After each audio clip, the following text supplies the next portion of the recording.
Yeah. And welcome back to the JVaz Show. I'm your host, JVaz. And as always, if you haven't done so, make sure you follow us on all the social media pages at the JVaz Show. Check out the website, thejvazshow.com. Subscribe to the YouTube channel. And if you're watching us and would like to listen to us on the go, subscribe to us on Google Podcasts, Apple Podcasts, and Spotify. Yeah. Got a special guest with us today. Yo. He is joining us from, make this interesting now that I know, Yeah. from Germany. Danke but Danke. we got and you speaking Some too. of my first sentences were in German, but Oh shit! that's all the way out of there. Before we get into all of that, man, Kevin Durham, Yo. Kev D, what's up, man? What's going down in the H time? Man, so yeah, time. pretty interesting fact here. That when you told me, it was kind of, and this has been happening a lot because earlier in the year I found out that Mr. Nevedal wasn't Mexican, and I found out that Prophet wasn't Mexican. Mr. Nevedal is Puerto Rican and Irish. And it turns out Prophet is actually Salvadorian. And here we are finding out you're from Germany. Well, you say you were born in Germany. Yeah. We're going to take this a different route for the beginning of the interview. You were born in Germany. How many years did you live out there? Till I turned into a child, probably like 5, maybe 6. Because when we moved to Texas, I started going to elementary school and stuff like that. So you say you speak some? You have some words that's all the way out of there. Okay, so it's just a couple of words here and there that you know. Yeah, maybe. But if I do have any recollection of a German word, that's from me watching movies or something like that, but not from me attaining it since I've been out there. Yeah. That's wild because I was born in Mexico, but I left Mexico when I was 5. And I was able to keep my Spanish to where I'm very fluent with it. Yeah. But obviously my parents, that's all they spoke growing up. Yeah. But yeah, I mean, shit. Let's get into this. I don't even know how to approach this anymore because I feel like we've already talked about everything I'm about to talk to you about. But you want to give them an explanation? So what happened was we were recording and we were getting into deep conversation and very, very good topics. I told him my deepest, darkest secrets, y'all. Yeah, man, and the microphone was not connected. You know what I'm saying? So that's all on me. We got a new setup though, so hopefully the setup makes up for the mistake. No, Kev, but okay, good.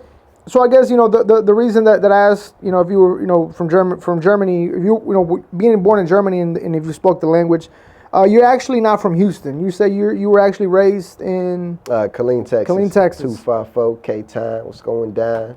And another reason I kind of figured you weren't from Houston, and this goes back to the conversation we were having before. Your style being so smooth, so different than what you hear in Houston artists. Especially, I think you're fairly young, so you don't expect that kind of style. Before you were Kevin Durham, you say you were Kev D. Yeah. Talk to us about the style Kev D was putting out. Whatever. Kev D was just somebody who was, young, wet behind the ears, green, as they call it. Inspired by the individuals that were around me, that wasn't getting into the most holiest of things, you know what I'm saying? So Kev D was somebody where, it was still me, but, I'm, like I said before, I probably killed about 100 people, sold 20 tons, 1,000 tons of dope, you know what I mean?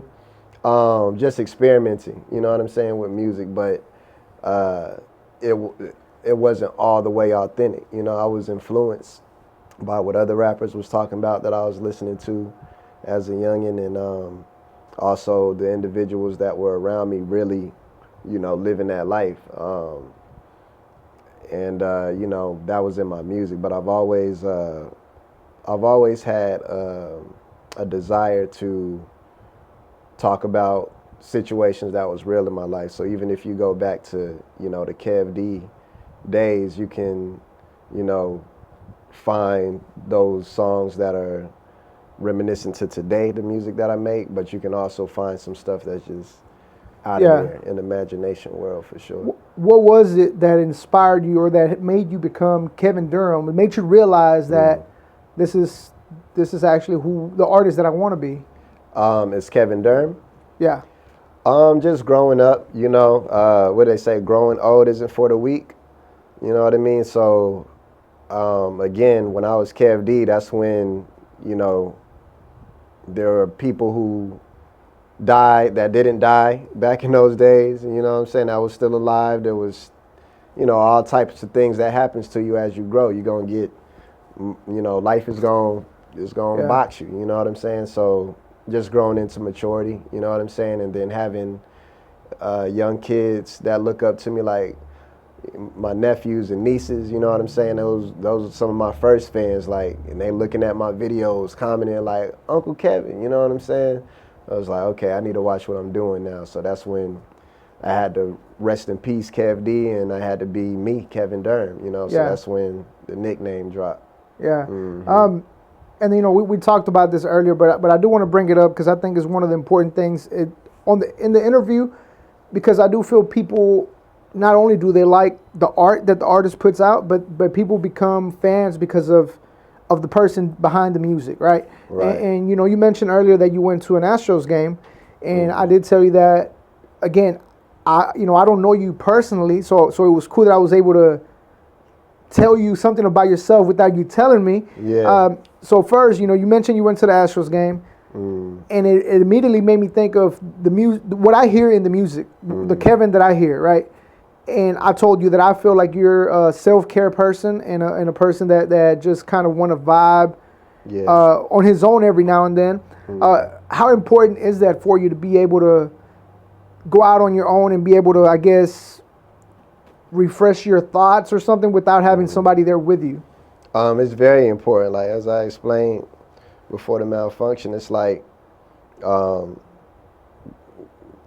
try not to make this long, but like I grew up in a religious family. You know what I'm saying?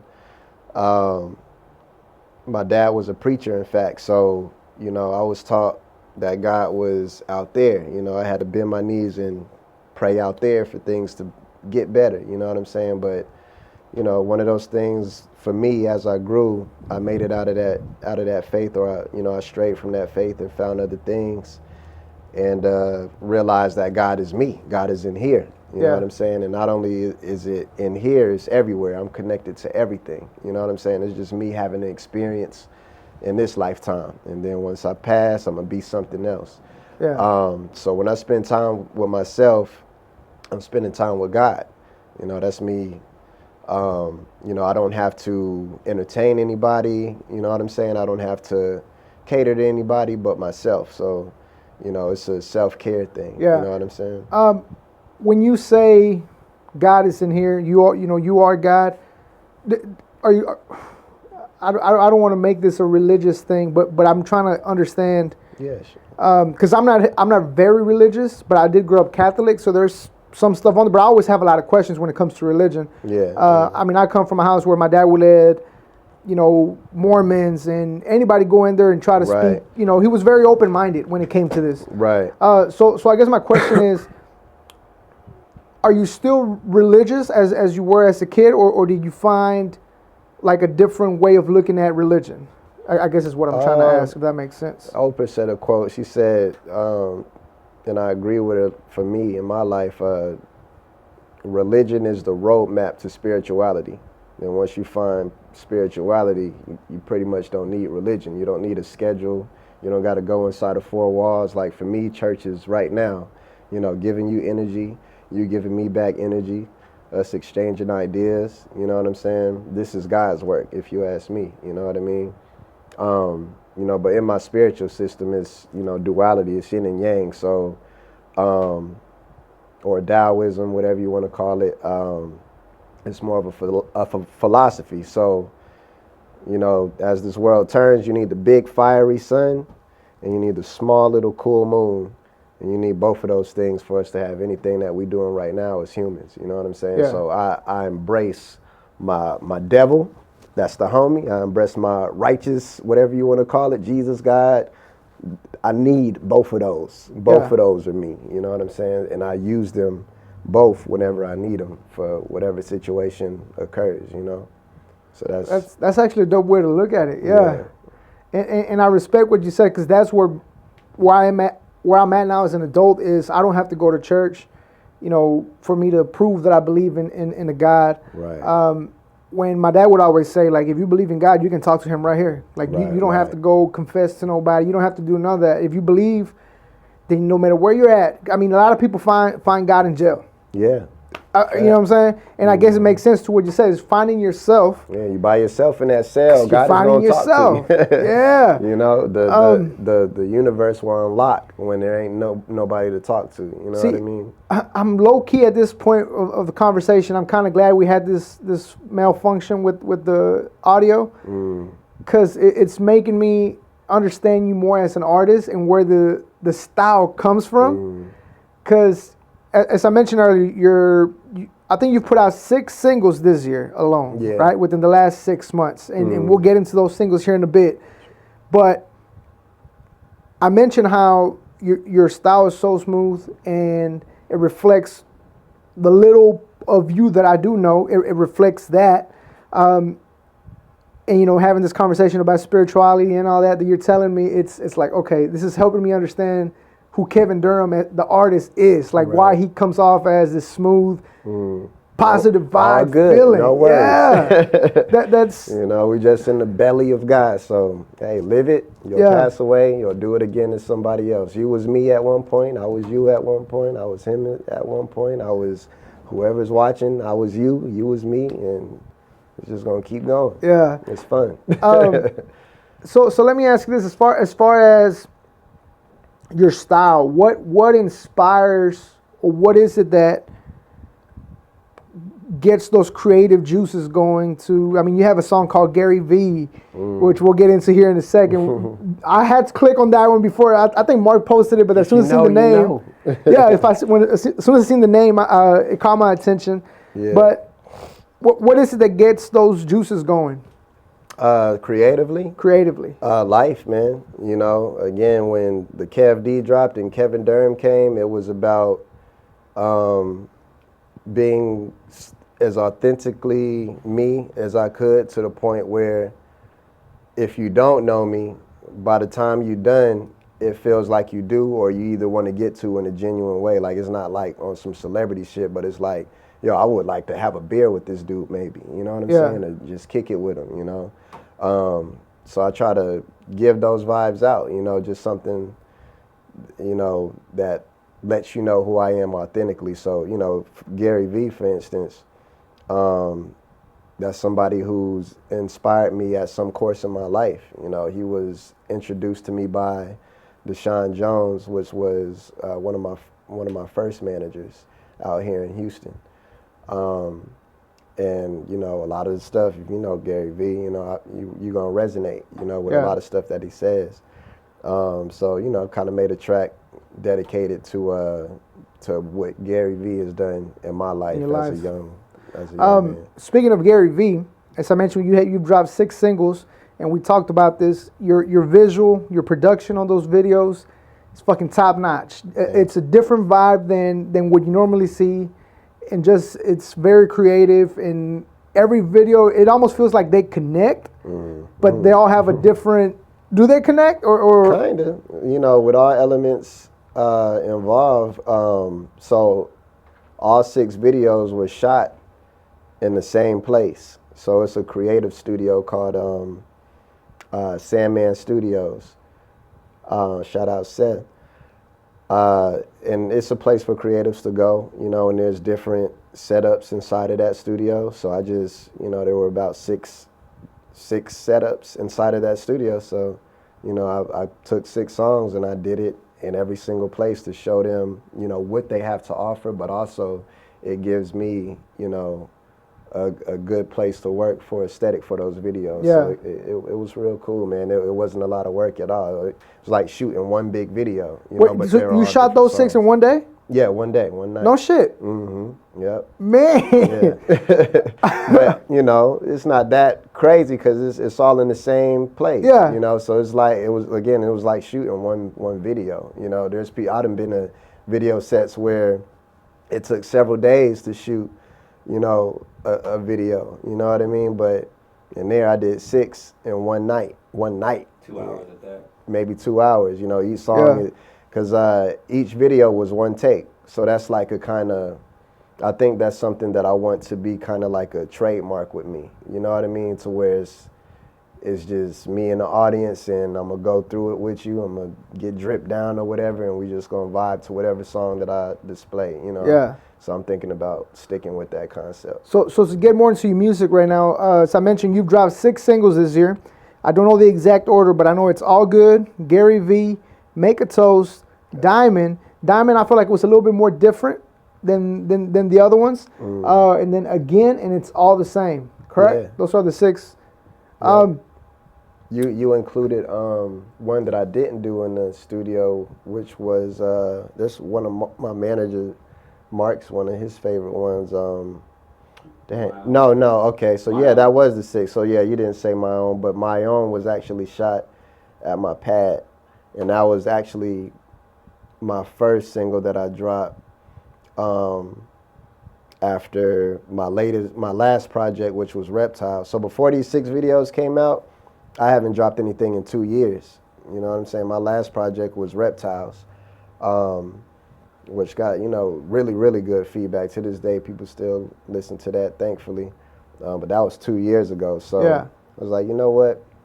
Let me chill on the EPs right now. I just want to, you know, do what comes to my spirit without any structures and, you know, trying to, you know, put a project together. So, you know, I just made some songs based on where I was at that moment, and put those out, made some singles for them. Reptiles, this is where it has that song that we talked about earlier, the 134 likes, I think is what it's That called. one is, you know, I'm happy that Apple's still, that's the Apples. So I made a album Apples in 2016, and then Reptiles, I think, in 2018.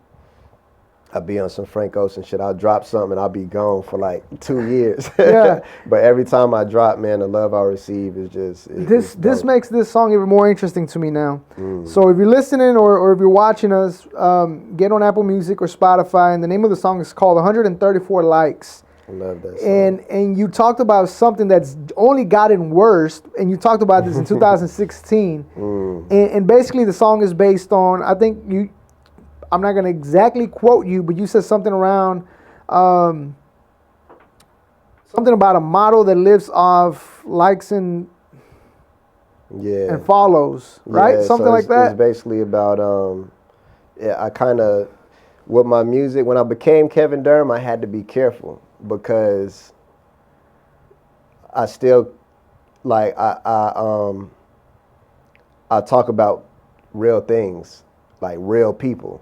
So 134 likes is about a real person. Like, if this particular person hears that song, they're going to be like, you know what I'm saying? But I mix it to where it's not solely, like, based on a true story. Maybe not, you know. So it is based on a true story. Oh, yeah. Oh, gotcha. You know, so a lot of elements of that song, a lot of my songs, you know, like if it's coming out of my mouth as Kevin Durham, it happened. You know what I'm saying?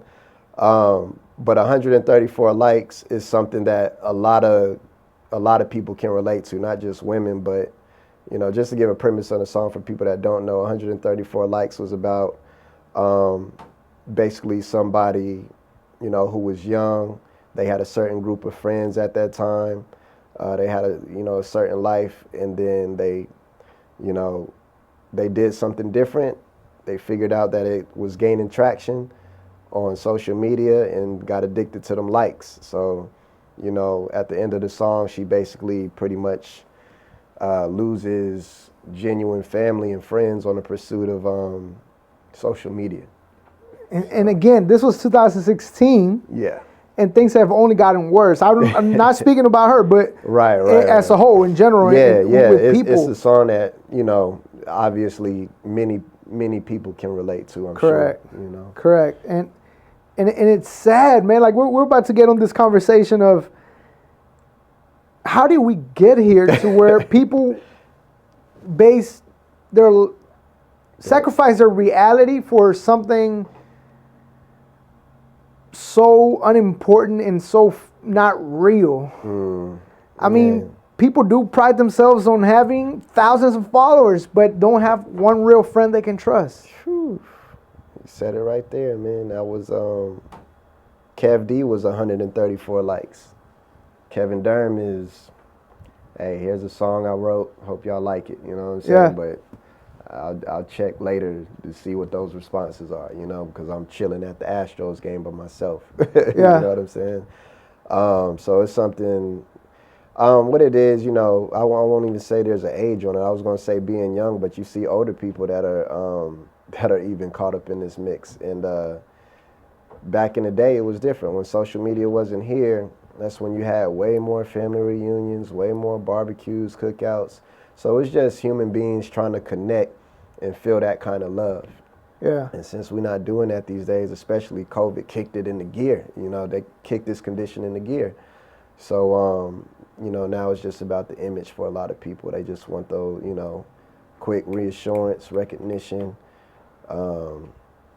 You know, I mean, to find you your know, way out of it. since and I'm gonna take this back into religion, but it shouldn't just be religion. It should just be self-respect. But since you did say you grew up in a religious family, it's sad that some of these people don't even respect themselves, and especially women, and not to drag them or anything, but we've gotten to where, you know, OnlyFans, people think they're entrepreneurs because of their body and all this stuff, right? And people are never happy with themselves. And even though they say, no, I am happy and I love myself, but why are you getting fake ass, fake tits, fucking lips?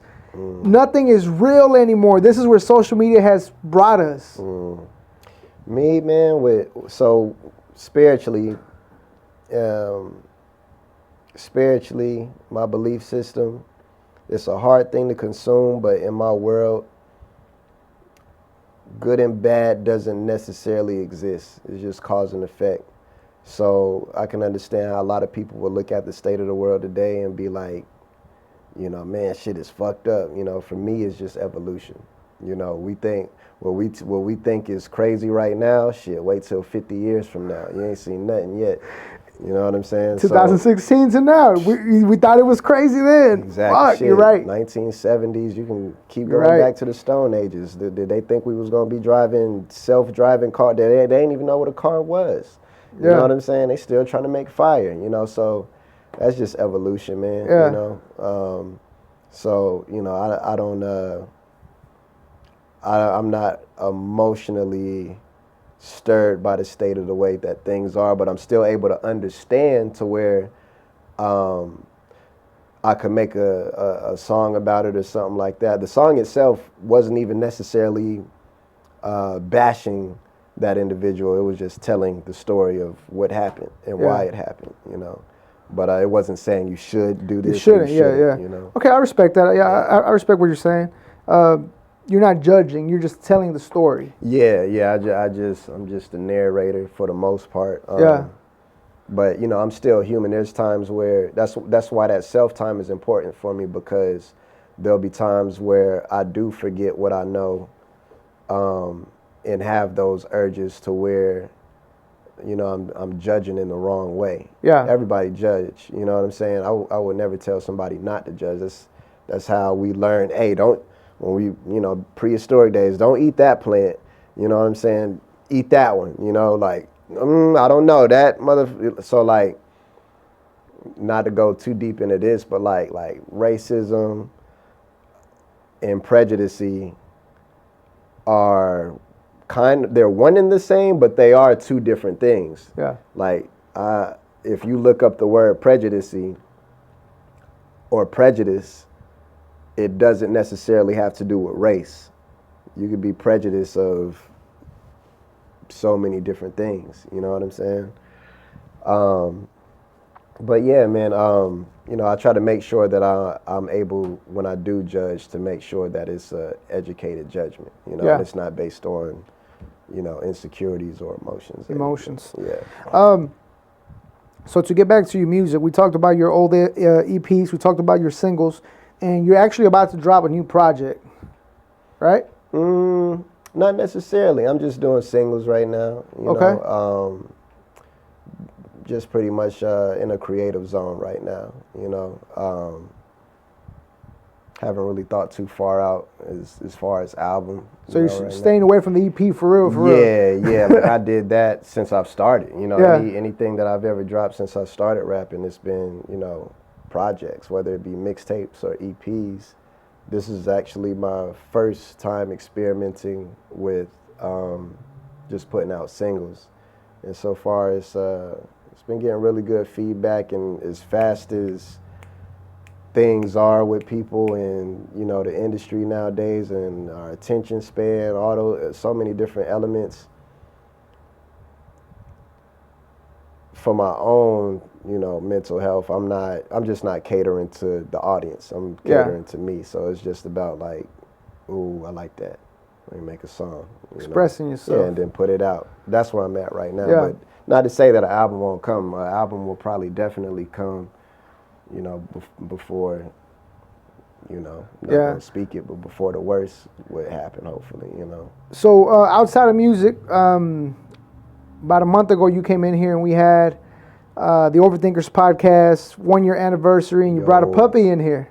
Yeah. And that's actually a business a journey that you're about to take in. So talk to us about that. Yeah. So yeah, man. Shout out Corey P. Born Royalty Kennels. I've been always kind of wanting to get into the Frenchie game. Just knowing, you know, the stats of how it's going over there. So long story short, you know, my hometown friend Corey P. He been in it. He showed me the stats, showed me the money he made. It was like no brainer, you know, and I like dogs and I like Frenchies. So I'm like, cool, I get to invest in something and also have it in my house, no problem, you know. So that's just how that came about. Millie, that's the one who's gonna start my first kennel, but I'm keeping her. I'm never gonna sell her, but my plan is to only I don't want to do it like in an abusive way, because there's definitely some it's a dirty game, you know, out there with this game. But, you know, I want to make sure that my platform is always, I believe in karma, you know what I mean? So you could breed those dogs every 6 months, you know what I'm saying? But when I do breed, it's only going to be one time for each mother. And then once the mother is being done bred, I'm gonna sell the mom to a family that doesn't want to breed at all. So that's how I'm gonna be coming with mine. Okay, so it's more, Safe, yeah, I guess. yeah. The reason I assumed there was a project coming, you actually got an event coming up. Yeah. And you got an event. It's a kickback listening party. Mm-hmm. August 28th. Yeah, 28th. August 28th. Talk to us about that. What can people expect? Where's the event going to take place at? So it's going to be at Cool Heads Prevail. My partner, Bad Ideas by, you know, he DJs over there a lot, you know, and does a lot of creative work over there. So we collaborating with him as well. He's going to be doing some things at that event. But, you know, basically a manager, Mark, he wanted to showcase the work that we've been doing, you know what I'm saying, with the 6 videos and the singles that we've been dropping. So, you know, he put it together to where we could bring people out and, you know, watch the work and hear the work, as well as listen to some new stuff that we got, you know, in the works. And just, you know, getting people around me, you know what I'm saying? Like this I don't want to say Kiss Babies campaign, because it's genuinely been fun, because we've been surrounding ourselves with the people that fuck with us and that we want to be around. You know what I mean? So it's a genuine night. You know what I mean? It's one that I'm really looking forward to. That's August 28th. Yeah. It's a free event, so make sure you guys come out. The flyer is out now on Instagram and Facebook, with all the details on there. Shout out JVaz for the poster. That whole fire. Shouts out to JVaz. Shouts out to JVaz. Appreciate it, man. He sent me I think this was this was the night that we was watching the Kanye listening release party, so it was in good timing too, because I was already in that energy. As soon as once the Kanye listening event was done, he sent me the flyer. I'm already pumped. I just heard Jay-Z and Kanye rap together, and I'm watching, Kanye do his thing, so I'm amped already. And then he sent me the flyer that you said, like, yo, we dropping this shit tonight. We dropping it, and we did. You know what I'm saying? I was like, should we drop it tonight? Mark was like, nah, maybe tomorrow. I was like, shit, yeah, I just want to, take advantage of the ones who in the same zone that we are, that like what we like, you know. So the ones that listen to Kanye and fuck with Kanye on his music tip, and still fucks with him like we fuck with him. Those are the ones I want to have this moment right now. He's like, hey, I'm behind you, bro. Do it. Fuck it. Yeah. We did it, Yeah, I never try to, I don't know if the mic can hear me, but I never try to fucking, anytime he runs with something in good energy and good spirit, if I say no, and he's still kind of like, man, I'll be like, all right, man. Yeah. That's kind of me too. Like, that's how I fuck with Mark. Like, and he was saying for people that couldn't hear him, he says the way that he works with me is like if he tells me a certain direction that he feels that that we should go, and I have some type of like query about it to where I'm like, then he'll be like, I'm behind you the way that you want to go. He'll trust my direction on it. And that's kind of the same way that I am in a sense.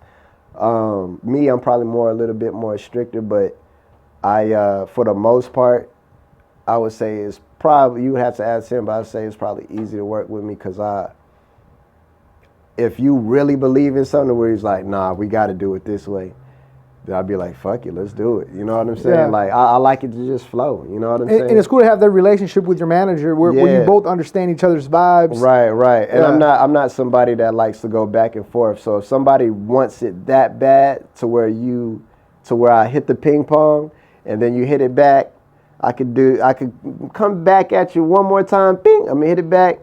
But if you hit it back, bing, all right, you got it. Let's do it. I'll only give you like 2 times to hit the ball. So if you hit it more than twice, I'm gonna let you have it.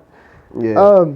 Well, shit, Kev. For people who have never heard your music, what can they expect for the first time when they tune in to Kevin Durham? Sheesh. Dang, that's a good question, man. I really don't know. I kind of envy the listener in that way. I always say, like, I wish I could feel what y'all feel when y'all hear it, because I was telling you early before we started the podcast, I can literally say, like, I could probably count on one hand in my rap career to where I've got, like, really negative feedback. Like, you know what I'm saying? I've been blessed enough, I guess, it's a gift and a curse because it's like maybe they just silent and they fuck with me as a person so much that they don't want to tell me that something is whack or something is off. But I kind of envy the listener of Kevin Durham because I genuinely love my music, obviously. And when I put it out there, I want people to love it as well. But their responses sometimes be bigger than what mine was to my own music. And it's like, I want to know what it's like to not be me. I've been rapping my whole life, so it's nothing that's how good are my lyrics? How good is this? This and that and this and that. So I envy the listener that listens to Kevin Durham for the first time. You know what I'm saying? Because I don't know what that's like. I have no idea. I don't know, but it's been good responses, so that's all that I have to go off of. You know?